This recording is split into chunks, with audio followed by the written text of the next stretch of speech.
வணக்கம். இந்த வீடியோவில் லாஸ் ஆஃப் மோஷன் இயக்க விதிகளில் ஃபஸ்ட்டு ஒரு நியூமெரிக்கல் கொஸ்டின் பார்க்குறோம். இதுவும் வந்து நம்ம என்சிஆர்டி புக்கில் எக்ஸசைஸில் இருக்கக்கூடிய ஒரு கொஸ்டின் தான். ரொம்ப ஒரு நல்ல கொஸ்டின், இன்ட்ரெஸ்டிங்கான ஒரு கொஸ்டின். நமக்கு இந்த கனெக்டட் பாடிஸ் அப்படின்னு சொல்லக்கூடிய இரண்டு பொருட்களை ஒரு கம்பியில் கனெக்ட் பண்ணிட்டோம் அப்படின்னா அதில் அதனுடைய இயக்கம் எப்படி இருக்குது அதை பற்றிய ஒரு ப்ராப்ளம் இது, கொஸ்டின் இது. ஒரு நல்ல கொஸ்டின். இந்த கான்செப்டை அண்டர்ஸ்டாண்ட் பண்ணிக்கிறதுக்கு ஒரு நல்ல கொஸ்டின் இது.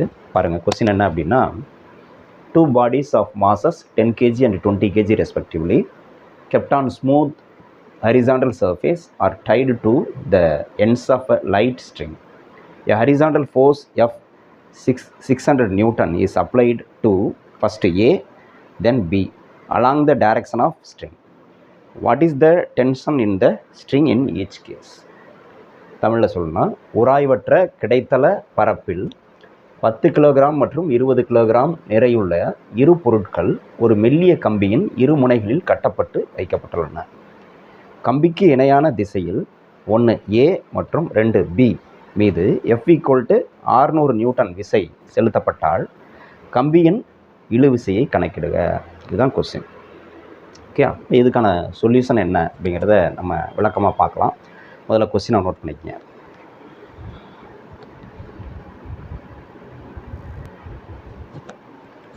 ரைட், இப்போ இதுக்கான சொல்யூஷன் பார்க்கலாம். என்ன சொல்லியிருக்காங்கன்னா கொஸ்டினில், ஒரு ஹரிசாண்டல் சர்ஃபேஸ், ஸ்மூத் சர்ஃபேஸ், அதாவது உராய்வற்ற கிடைத்தள பரப்பு, சமதள பரப்பு, வளவளப்பாக இருக்குது. இதில் உராய்வு எதுவும் கிடையாது. அந்த மாதிரி வளவளப்பான ஒரு பரப்பு. இதில் 2 பொருட்களை வந்து வைக்கிறாங்க. ஒன்று வந்து ஏங்கிற ஒரு பொருள், இன்னொரு பொருள் வந்து பிங்கிற இன்னொரு பொருள்.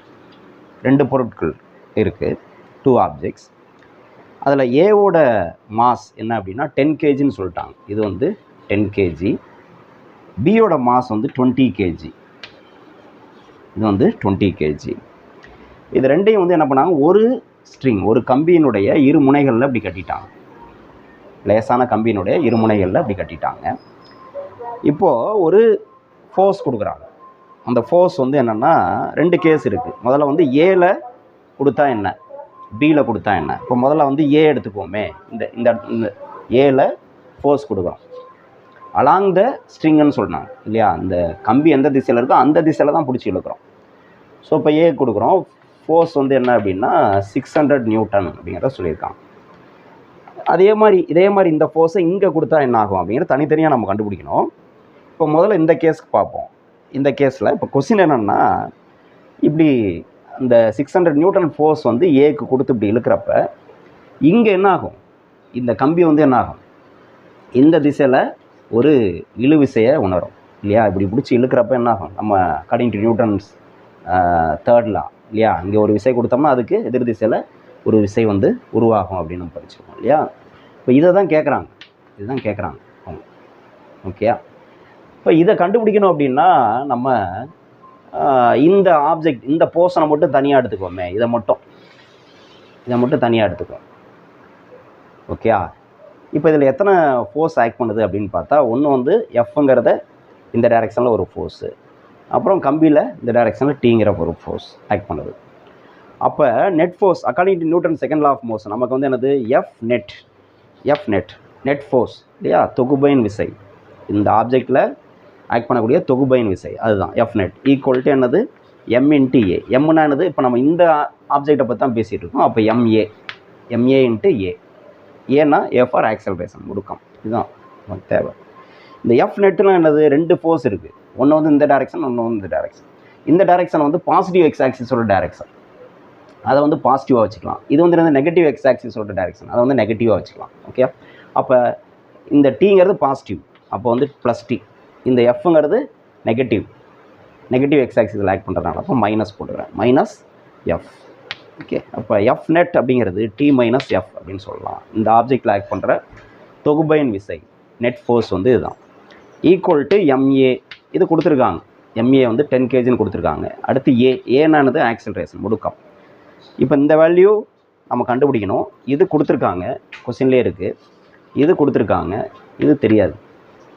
அப்போது நம்மக்கிட்ட இந்த ஈக்குவேஷனில் பார்த்தீங்கன்னா இதுவும் தெரியாது, இதுவும் தெரியாது. அப்போ ஃபஸ்ட்டு இந்த ஏ வந்து கண்டுபிடிக்கணும். இந்த ஆக்சலரேஷன் என்ன, இதை வந்து கண்டுபிடிக்கணும். இதை எப்படி கண்டுபிடிக்கிறது அப்படின்னா, அதுக்கு இந்த மொத்த அமைப்பையும் எடுத்துக்கணும். எந்த மொத்த அமைப்பு? இது ஃபுல்லாக எடுத்துக்கணும் இந்த ஆக்சலரேஷனுக்கு. இப்போ கவனிங்க, இந்த இடத்துல ஒரு இது ரெண்டையும் வந்து கனெக்ட் பண்ணியாச்சு. இந்த இடத்துல ஒரு ஃபோர்ஸை கொடுத்து இப்படி இழுக்கிறப்ப என்னாகும்? இந்த ரெண்டு ஆப்ஜெக்டும் சேர்ந்து தான் வரும். இது ஏபி ரெண்டுமே வந்து சேர்ந்தாப்புல தான் நகர்ந்து வரும். அப்போ இந்த ஏயினுடைய முடுக்கம் அப்படின்னு பார்த்தா அது பிக்கும் சேர்த்து தான் இல்லையா? இந்த அமைப்புக்கான மொத்த முடுக்கம் எது? இந்த ஏங்கிறது என்னது?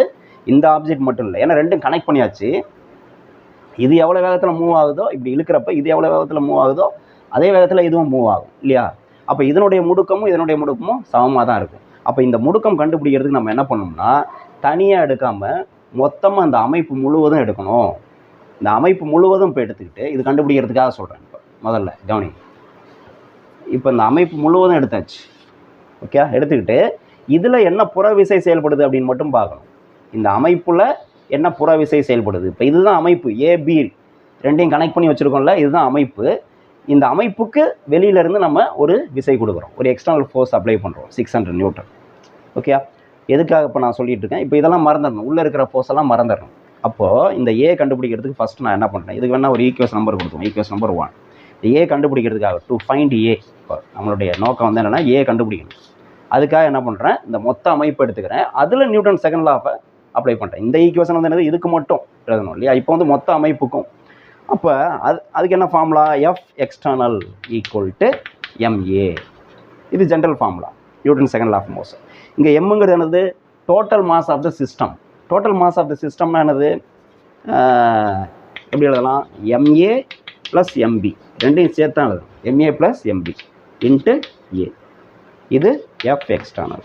ஓகே, ஆக்சலரேஷன் கண்டுபிடிக்கிறதுக்காக அதை பண்ணுறோம். ஓகே, இப்போ நமக்கு பாருங்கள், எஃப் எக்ஸ்டர்னல் கொடுத்துருக்காங்க கொஸ்டினில். ஏ தான் கண்டுபிடிக்கணும். எம்ஏ எம்பிலாம் தெரியும்ல, சப்ஸ்டிட் பண்ணோம்னா என்ன கிடைக்கும் பாருங்கள். அப்படி சப்ஸ்டிட் பண்ணுவோம் நோன் வேல்யூஸ். எஃப் எக்ஸ்டர்னல் வந்து 600 நியூட்டன் ஈக்குவல் டு எம்ஏ எவ்வளவு? 10 kg, எம்பி 20 kg. அப்போ 10 + 20 இன்ட்டு ஏ தான் நம்ம கண்டுபிடிக்கணும் வச்சுக்கோங்க. இது எவ்வளோ வருது? 600 ஈக்குவல் டு 10 20 30. 30 இன்ட்டு ஏ இல்லையா? அப்போ ஏ ஈக்குவல் டு என்னது? 600/30 எவ்வளோ வரும்? 20 இல்லையா?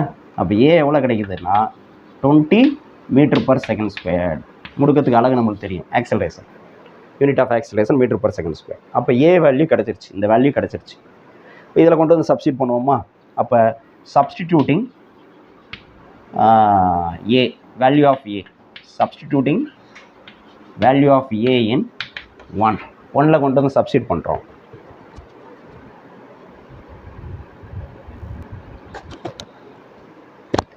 இப்போது substituting the value of A in 1 substitute பண்ணால் என்ன வரும் பாருங்கள். இப்போ இந்த ஈக்குவேஷன் மறுபடியும் எழுதுகிறேன். T minus F equal to MA into A. இப்போ டி வேல்யூ தான் நம்ம கண்டுபிடிக்கணும், அதை அப்படியே வச்சுக்குவோம். மைனஸ் எஃப் கிவன் எவ்வளவு? 600 Newton equal to MA given 10 kg into A we have calculated என்னது 20 m/s².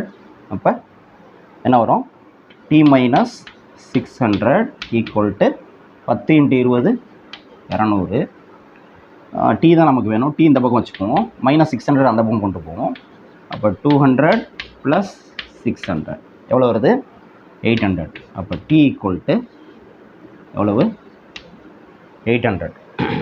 இந்த திசையில் இருக்கக்கூடிய இழுவிசை எவ்வளோ அப்படின்னா, அதாவது நம்ம ஏல எக்ஸ்டர்னல் ஃபோர்ஸ் கொடுக்குறப்ப 600 நியூட்டன் கொடுக்குறப்ப இந்த இழுவிசை டி எவ்வளோ இருக்குது அப்படின்னா 800 நியூட்டன் இருக்குது அப்படிங்கிறது தெரியும். ஓகே, ஸோ இங்கே வந்து நம்ம ஒரு மிஸ்டேக் பண்ணியிருக்கோம். 800 நியூட்டன் கிடையாது ஆன்சர் வந்து தப்பு. சரியா? நான் ஒரு விஷயத்தை கவனிக்கல.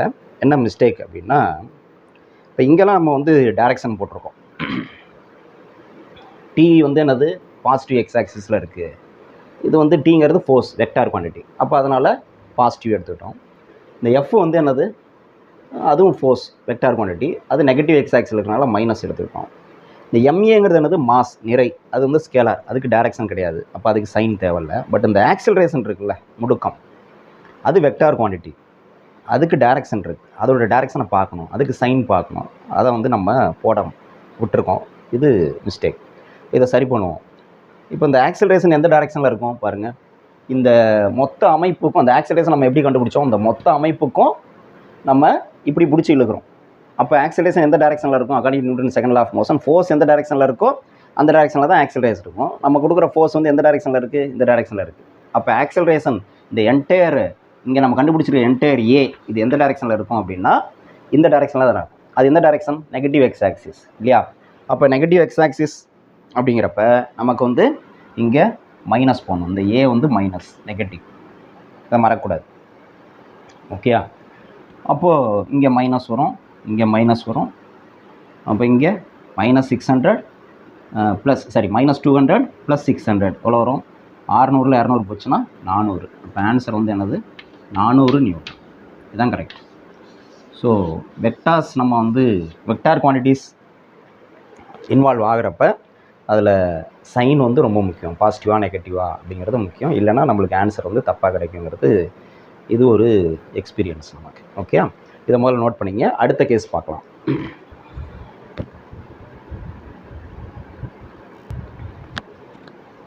இப்போ நெக்ஸ்ட் கேஸ் பார்ப்போம். இப்போ அதே தான் ஃபோர்ஸ் வந்து இந்த பக்கம் அப்ளை பண்ணுறோம், இந்த டைரெக்ஷனில் கொடுக்குறோம், பிக்கு அப்ளை பண்ணுறோம். அப்போ F = 600 நியூட்டன் இந்த டைரெக்ஷனில் அப்ளை பண்ணுறோம். அப்போ என்ன ஆகும், இந்த என்டையர் சிஸ்டம் இந்த அமைப்பு முழுவதும் இந்த டைரெக்ஷனில் நமக்கு வந்து மூவ் ஆகும். ஏன், இப்போ ஃபோர்ஸ் இந்த டைரெக்ஷனில் இருக்குது, இந்த டைரெக்ஷனில் மூவ் ஆகும்.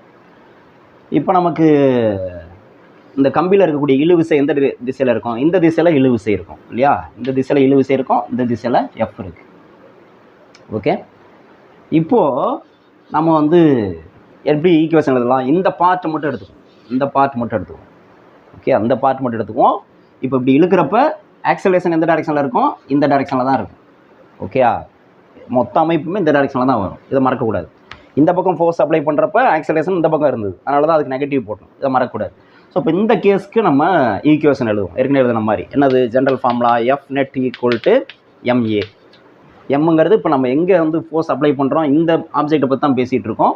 அப்போ mb mass of b, acceleration common, ரெண்டு ஆப்ஜெக்ட்டும் காமன் சொன்னோம். இப்போ F நெட்டுனா இந்த ரெண்டு ஃபோர்ஸ்க்கு நெட்டு ரிசல்டன் தொகுப்பயன். அப்போ பாசிட்டிவ் நெகட்டிவ் பார்க்கணும். எஃப் வந்து என்னது, இப்போ முன்னாடி எஃப் வந்து நெகட்டிவ் இந்த டைரெக்ஷன் ஆக்ட் பண்ணிச்சு, இப்போ எஃப் வந்து என்னது பாசிட்டிவ். ஸோ எஃப் வந்து பாசிட்டிவ், டி வந்து என்னது நெகட்டிவ், -t = mb அப்படியே வச்சுக்குவோம். ஏ பார்க்கணும், ஏ வந்து பாசிட்டிவாக நெகட்டிவானு பாருங்கள். ஏ எந்த டைரெக்ஷனில் இருக்குது, அந்த டைரெக்ஷன் பாசிட்டிவ் இல்லையா. அப்போ ஏ இப்போ வேல்யூஸ்லாம் அப்ளை பண்ணுவோம். நம்ம கண்டுபிடிக்க வேண்டியது டி தான் இல்லையா. இப்போ எஃப் வேல்யூ கிவன் 600 - t =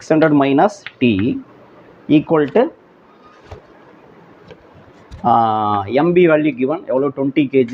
அப்போ 20 × ஏ வந்து ஆல்ரெடி வி ஹவ் கால்குலேட்டர் வந்து 20.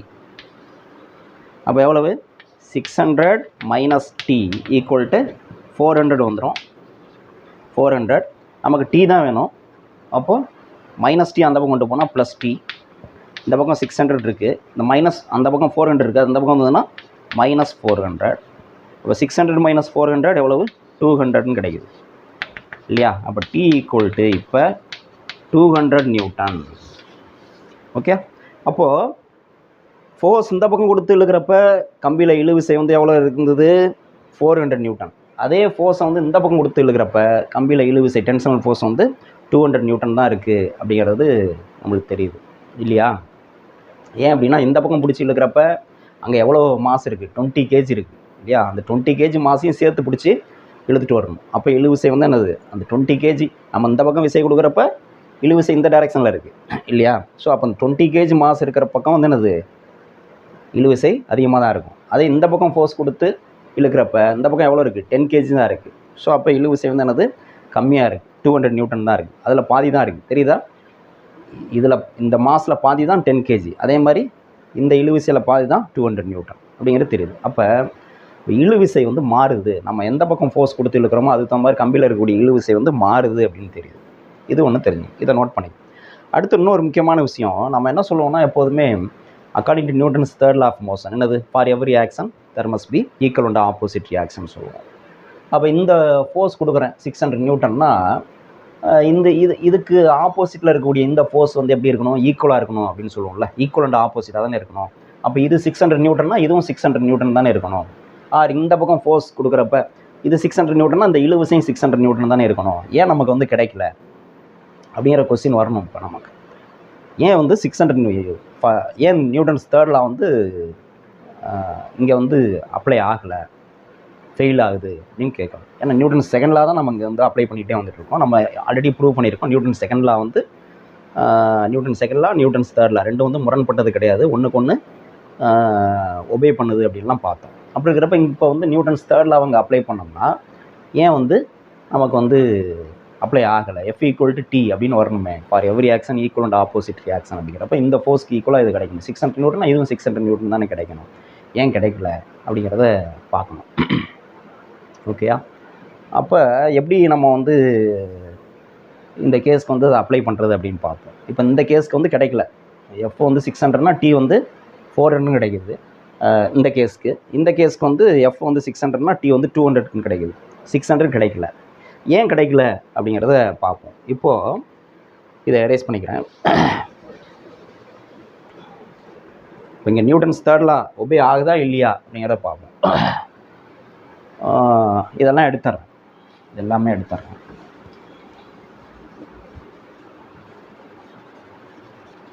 ரைட், இப்போ கவனிங்க, இதே சிஸ்டம் இப்போ நம்ம என்ன சொன்னோம், இந்த பக்கம் வந்து ஒரு ஃபோர்ஸ் கொடுக்குறோம் 600 நியூட்டன், இங்கே வந்து இழுவிசை வந்து T இருக்குது, அது நமக்கு வந்து எவ்வளோ கிடச்சிது, 400 நியூட்டன்னு கிடச்சிது. இப்போ ஏன் 600 இதே 600 நியூட்டன் இங்கே ஏன் கிடைக்கல, for every action equal and opposite action F = T ஏன் கிடைக்கல அப்படின்னா, எப்போ F = T கிடைக்கும், இப்போ பாருங்கள், F நமக்கு என்ன ஃபார்முலா சொன்னோம், F net = m × a. இங்கே என்ன சொன்னோம், ஆக்சலரேஷன் இஸ் நாட் 0, ஆக்சலரேஷன் வந்து என்னது 0 கிடையாது. ஓகே, இப்போ இந்த மொத்த அமைப்பு எடுத்துக்கிட்டோம்னா இதில் வந்து F = T வரணும்னா நமக்கு வந்து என்ன ஆகணும், F = T என்ன ஆயிரும், இந்த ஃபோர்ஸும் ஈக்குவல் அண்ட் ஆப்போசிட்னா நெட் ஃபோர்ஸ் என்ன ஆயிரும், 0 ஆயிரும் இல்லையா. நெட் ஃபோர்ஸு 0 ஆயிரும். Fம் Tயும் இந்த Fக்கு இந்த T வந்து ஈக்குவலாக இருக்கணும் அப்படின்னா இதுவும் 600 இருக்கணும்னா +600 - 600 என்ன ஆயிரும், 0 ஆயிரும். அப்போ நெட் ஃபோர்ஸ் 0 ஆகும். நெட் ஃபோர்ஸ் 0 அப்படின்னா கண்டிப்பாக இந்த பக்கம் எது 0 இருக்கணும், மாஸ் கேனாட் பி 0. எது 0 இருக்கணும், ஆக்சலரேஷன் 0 இருக்கணும். இது ஆக்சலரேஷன் 0 இருக்கணும். இப்போ ஆக்சலரேஷன் 0 இருந்ததுன்னா என்ன அர்த்தம், m × a 0னா கண்டிப்பாக F net 0. அப்போ தான் என்ன ஆகும், நமக்கு வந்து இது ரெண்டும் ஈக்குவலாக இருக்கும். 600னா இதுவும் 600. அப்போ எப்போ வந்து ரெண்டும் ஈக்குவலாக இருக்கும் அப்படின்னா, இந்த சிஸ்டம் இருக்கு இல்லையா, இதில் இந்த ஆப்ஜெக்ட் வந்து அது ஃப்ரீயாக இருக்குது, இதுவும் ஃப்ரீயாக இருக்குது, இது ரெண்டுமே வந்து மூவபிளாக இருக்குது. கம்பியை பிடிச்சி இழுக்கிறப்ப ரெண்டுமே நகர்ந்து வருது. அப்படி இல்லாமல் இப்போ இதை வந்து ஃபிக்ஸ் பண்ணிட்டோன்னு வச்சுக்கோங்க, இந்த பரப்போட இந்த ஹரிசாண்டல் சர்ஃபேஸோட ரிஜிட்லி ஃபிக்ஸட் ஒட்டிட்டோம், கம் வச்சு ஒட்டிட்டோம், இல்லை ஆணி வச்சு அடிச்சிட்டோம், நல்லா ஃபிக்ஸடாக, இது வந்து நகர முடியாது. ஓகே, இப்போ இதை பிடிச்சி இழுக்கிறோம், இந்த பக்கம் அதே 600 நியூட்டன் ஃபோர்ஸ் கொடுத்து பிடிச்சி இழுக்கிறோம். இந்த கம்பிலாம் ஏற்கனவே இருந்த மாதிரி கட்டியிருக்கு, பிடிச்சி இழுக்கிறோம். இப்போ பிடிச்சி இழுக்கிறப்ப இந்த மொத்த அமைப்புக்கும் நம்ம எவ்வளோ ஃபோர்ஸ் கொடுக்குறோம், 600 நியூட்டன் கொடுக்குறோம். ஓகே, ஆக்சலரேஷன் என்ன அப்படின்னு பார்த்தோம்னா எதுவுமே நகரலைன்னா ஆக்சலரேஷன் என்னது, 0 இல்லையா. இந்த கேஸ்க்கு ஆக்சலரேஷன் 0. அப்போ F net = என்ன வரும், m × 0 0. F net என்னது, இங்கே நமக்கு 2 ஃபோர்ஸ் ஆக்ட் பண்ணுது இல்லையா. இப்போ இதில் இந்த ஆப்ஜெக்ட் மட்டும் எடுத்துகிட்டு பார்த்தோம்னாவே 2 ஃபோர்ஸ் ஆக்ட் பண்ணுது. ஒன்று வந்து F வந்து இந்த டைரெக்ஷனில் ஆக்ட் பண்ணுது, -F இல்லையா. T வந்து இந்த டைரெக்ஷன் பாசிட்டிவ் x ஆக்சிஸ், அப்போ +T = 0ன்னு எழுதலாமா. F net இந்த ஆப்ஜெக்ட்டுக்கு எடுத்திங்கன்னா 2 ஃபோர்ஸ், ஒன்று பாசிட்டிவ் x ஆக்சிஸ், இன்னொன்று நெகட்டிவ் x ஆக்சிஸ். அப்போ -F + T = 0ன்னு எழுதலாமா. F net ஆல்ரெடி இது ஏன் 0 ஆயிருன்னு ஏற்கனவே சொல்லிடணும், ஆக்சலரேஷன் 0, ஏன்னா ஆப்ஜெக்ட் வந்து நகரவே இல்லை, இந்த சிஸ்டமே எந்த பொருளுமே நகரும், இதுவும் நகரல. ஓகே, அப்போ 0. அப்போ therefore T = என்ன ஆகும் பாருங்கள், -F அந்த பக்கம் வந்துச்சுன்னா F. அப்போ இங்கே வந்து என்னது, T = F. இது 600 நியூட்டன்னா இதுவும் எவ்வளவு, 600 நியூட்டன் தான் இருக்கும். எப்போ, இஃப் ஆக்சலரேஷன் இஸ் 0. ஓகே, அப்போ நியூட்டன்ஸ் தேர்ட் லா இங்கே அப்ளிகபிள் ஆகுதா இல்லையா, ஆகுது. ஓகே, அப்போ நியூட்டன் செகண்ட் லா, நியூட்டன்ஸ் தேர்ட் லா ரெண்டும் வந்து என்னது, ஹேண்ட்ஸ் இன் ஹேண்ட்ஸ், ஒரே பேரலாக தான் போயிட்டுருக்கு அப்படிங்கிறது தெரியுது. ஸோ ஒன்றுக்கு ஒன்று முரண்பட்டது கிடையாது. ஆக்சலரேஷன் 0 ஆனிச்சுன்னா தான் என்ன ஆகும், இந்த 2 ஃபோர்ஸும் ஈக்குவல் அண்ட் ஆப்போசிட்டாக இருக்கும். ஆக்சலரேஷன் 0 ஆகலை அப்படின்னா இந்த 2 ஃபோர்ஸும் ஈக்குவலாக இருக்காது அப்படிங்கிறத தெரிஞ்சுக்கணும். ஓகே, ஸோ இந்த கான்செப்ட் வந்து நம்ம புரிஞ்சுக்கணும். இதை நோட் பண்ணிங்க. அடுத்து இன்னொரு நியூமரிக்கல் பார்ப்போம்.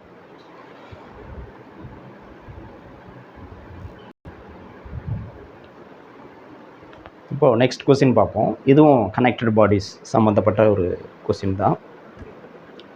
இப்போ கொஸ்டினை பாருங்கள். இதுவும் NCERT எக்ஸசைஸில் இருக்கக்கூடிய ஒரு கொஸ்டின் நமக்கு.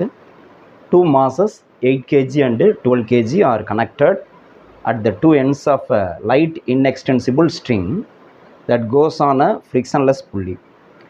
Find the acceleration of masses and the tension in the string when the masses are reduced. தமிழில் சொல்லணும்னா, ஒரு கப்பியின் இந்த இடத்துல உராய்வற்றங்கிறத சேர்த்துக்கணும். ஏன்னா ஃப்ரிக்ஷன்லெஸ் புள்ளி அப்படின்னு சொல்லியிருக்காங்க.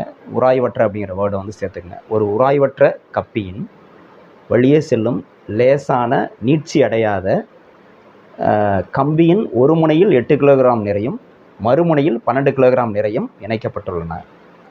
நிறைகள் தடையின்றி இயங்கும் பொழுது அவைகளின் முடுக்கம் மற்றும் கம்பியின் இழுவிசையை கணக்கிடுக. இதுதான் கொஸ்டின். ஓகேயா?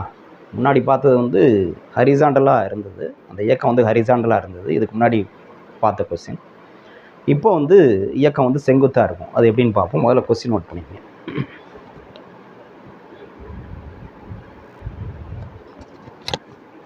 இப்போது சொல்யூஷன் பார்க்கலாம். கொஸ்டினில் கொடுத்துருக்கிறது என்னென்னா, ஒரு ஃப்ரிக்ஷன்லெஸ் புள்ளி அப்படின்னு சொல்லியிருக்காங்க. உராய்வற்ற கப்பி. அது இந்த மாதிரி ஃபிக்ஸடாக இருக்குது. ஒரு இடத்துல ஃபிக்ஸ் பண்ணியாச்சு.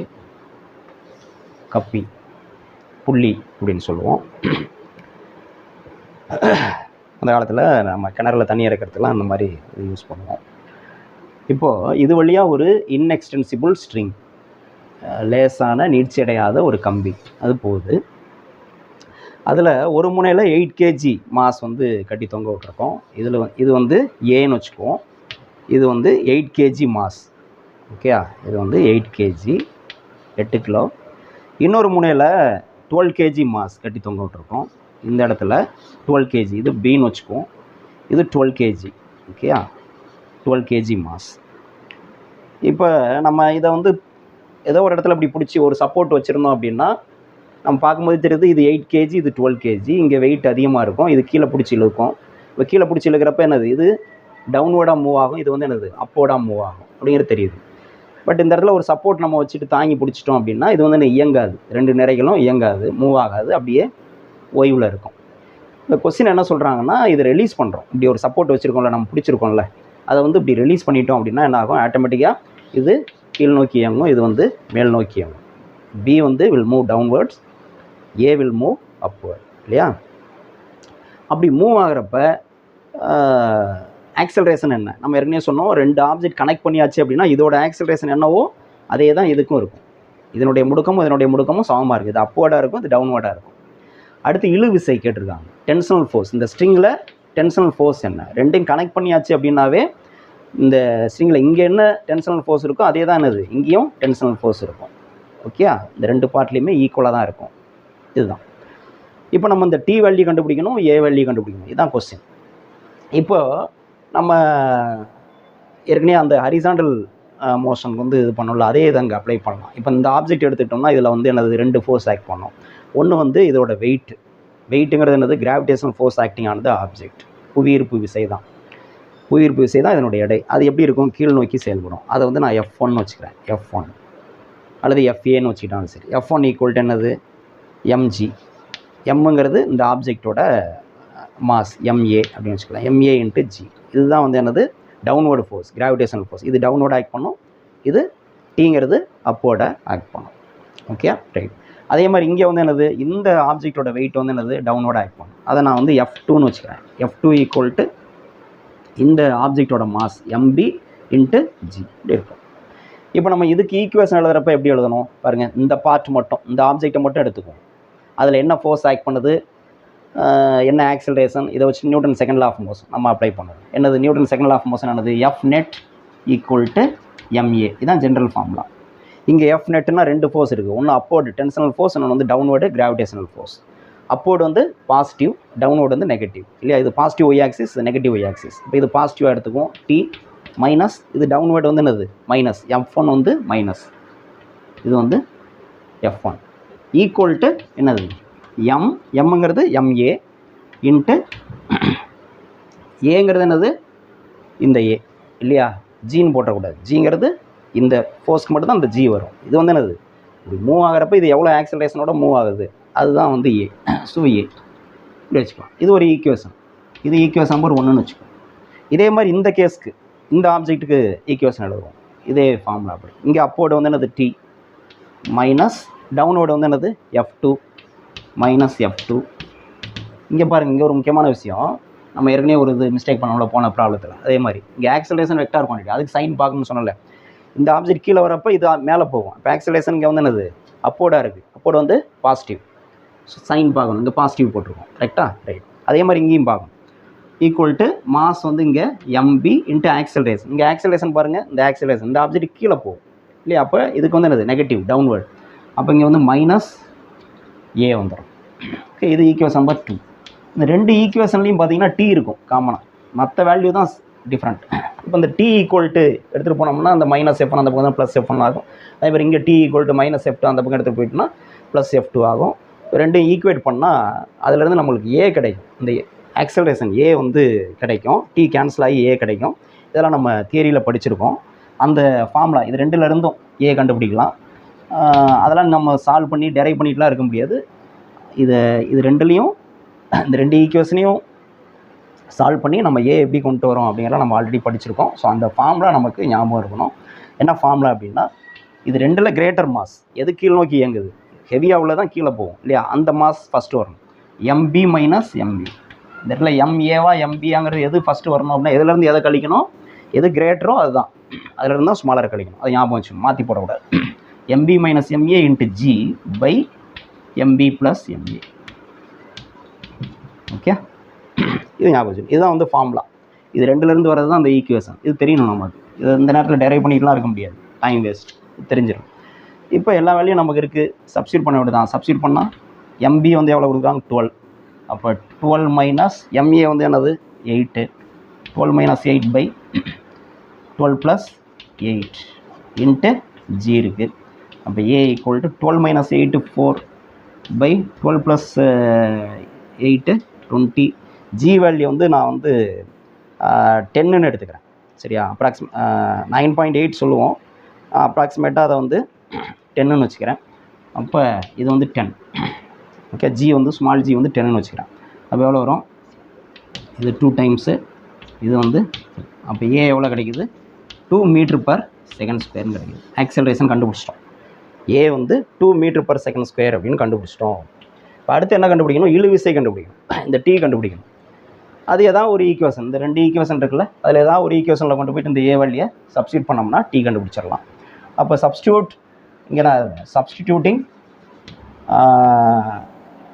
ஏ, that is value of A in 1. First ஈக்குவேஷனில் நான் சப்ஸ்டியூட் பண்ணுறேன்.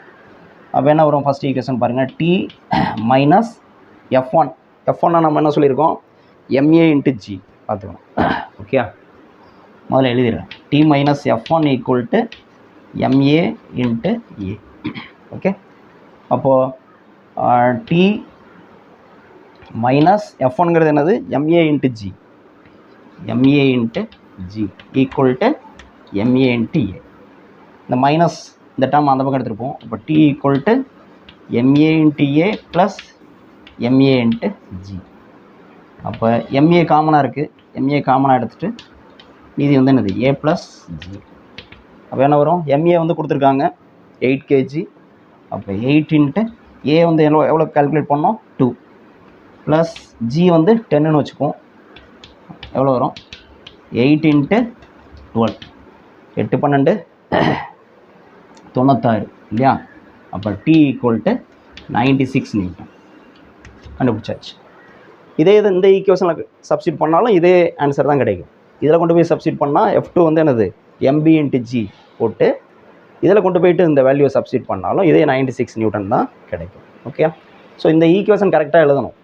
சைன் கன்வென்ஷன் கரெக்டாக அப்ளை பண்ணி எழுத தெரியணும். அப்போ தான் நம்ம வந்து கண்டுபிடிக்க தெரியணும். இந்த ஃபார்முலா தெரியணும், இந்த ஈக்குவேஷன் எழுத தெரியணும். அப்போ தான் இதை வந்து சால்வ் பண்ண முடியும். ஓகே, இதை நோட் பண்ணிக்கங்க. மீண்டும் அடுத்த வீடியோவில் இன்னும் நியூமெரிக்கல்ஸ் வந்து பார்க்கலாம். ஓகே, நன்றி.